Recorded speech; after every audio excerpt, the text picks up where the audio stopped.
Hi everybody, welcome to the Word at One for Tuesday, January 11th. It is Tuesday in the Prophets that we've been doing every Tuesday, and you may have noticed a pattern that every Monday we have a scripture from the Gospel of Matthew, and usually there is a prophecy that corresponds with those exact same scriptures. And this is actually very intentional. So the author of Matthew very intentionally wrote this gospel for a Jewish audience. And the foundation of the Jewish faith and Jewish belief was the fulfillment of prophecy. So we talked yesterday about the prophecy about Egypt, that Joseph in his dream, he was told by the Lord, by an angel of the Lord, to go to Egypt to escape the evil plans of King Herod.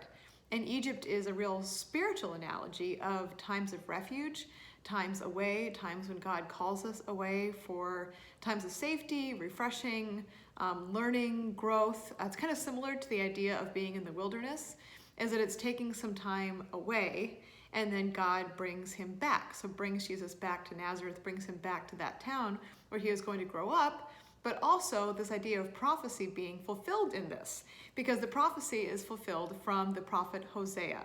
This is Hosea chapter 11, verse 1, that is quoted in the Gospel of Matthew. When Israel was a child, I loved him, and out of Egypt I called my son.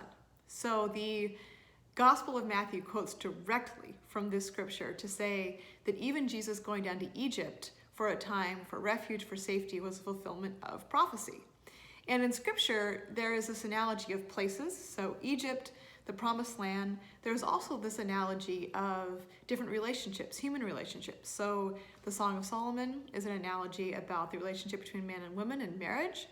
And a lot of times in scripture, we see God referring to his people in terms of that love relationship, but also in terms of a parent and child relationship. So in our house, we continue to be in our refuge, in our Egypt, at our dining room table, doing school this week. And across from the dining room table, we have pictures of our family. And so we have our wedding picture over our piano. So that was the beginning of sort of the Nieto family. And then we have the pictures of our children here in the dining room over different years as they have grown up and our family has grown, and then all the different activities and events that we've had.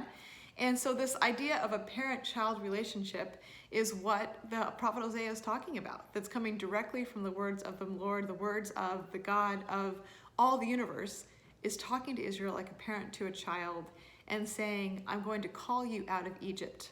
And out of Egypt I called my son. So it was a fulfillment of prophecy for Jesus to come out of Egypt, to come back to Israel, to come back to the promised land, eventually, of course, to start his ministry on earth there.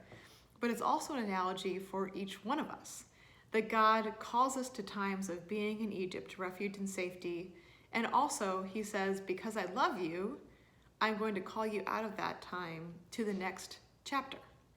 So when Israel was a child, so that analogy of parent-child, I loved him. So that's the way he feels about Israel. It's the way he feels about you and me as children of God. And out of Egypt, I called my sons and daughters. So out of those times of refuge, out of those times of growing, learning, renewing, God calls us back into what he has for us next. And so that's a fulfillment of prophecy for the Messiah, and it's a fulfillment of God's prophecy for me and for you. See you tomorrow.